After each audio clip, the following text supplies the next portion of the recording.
This is McCook's Mr. Bill. You're on Don's 52 channel, and it's an honor to have you here.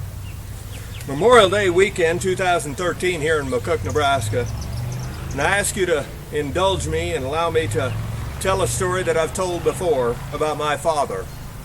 He was drafted in World War II, and halfway through basic training, somebody with a bunch of brass on his shoulders came in and said, "We can't wait.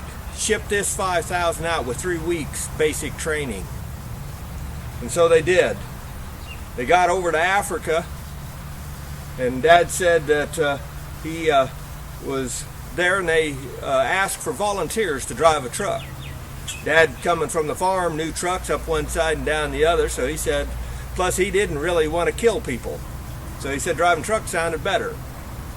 And so he signed up for it. They forgot to mention to him the reason they wanted volunteers is because the odds of getting out of there was pretty slim.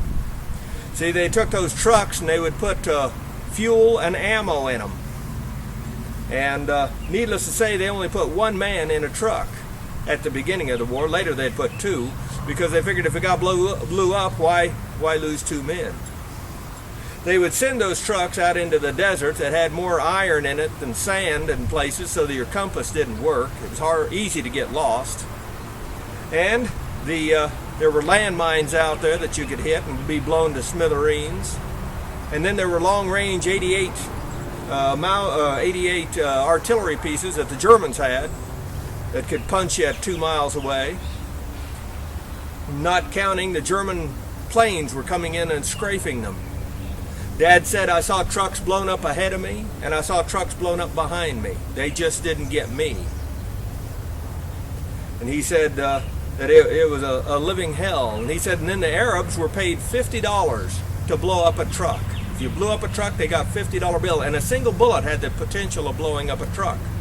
Now the joke was on the Arabs, though, because the Germans were paying the Arabs in American dollars, but they were counterfeit money. It was counterfeit money. With that in mind, though, Dad had a lot of sad and bad stories. He was in Africa, and up through Sicily, and then into Italy. Numerous stories he told of sadness and terrible atrocities in war.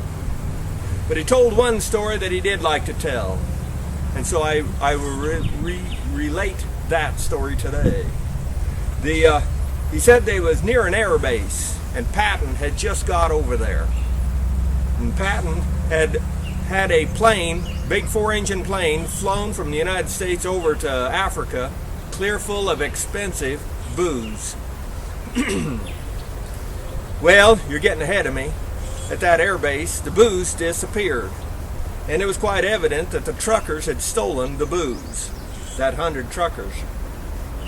They put them on the tarmac out there on the air base, and Patton came out there and stomped up and down the rows, cursing the men.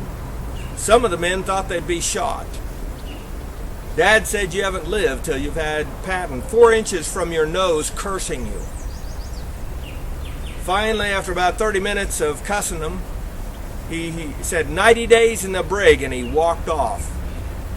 After he had left, their direct commander turned to him, and he said, "Patton is an idiot."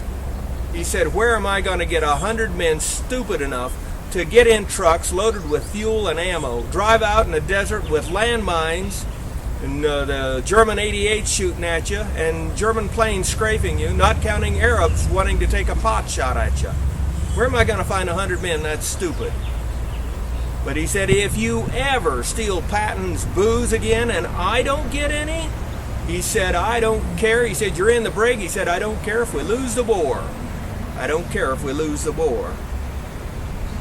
My father, again, had a lot of sad stories, but that was the one he liked to tell the best.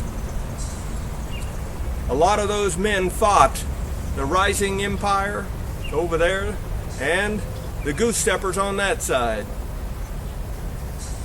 They gave a lot, and some gave all. And so when people talk about freedom, talk about rights, I hope you don't give up any more than what we've already done in this country. Because to do anything else, to give up any more rights, is to spit on their graves. And they deserve better. And we deserve better as American citizens. rate this film.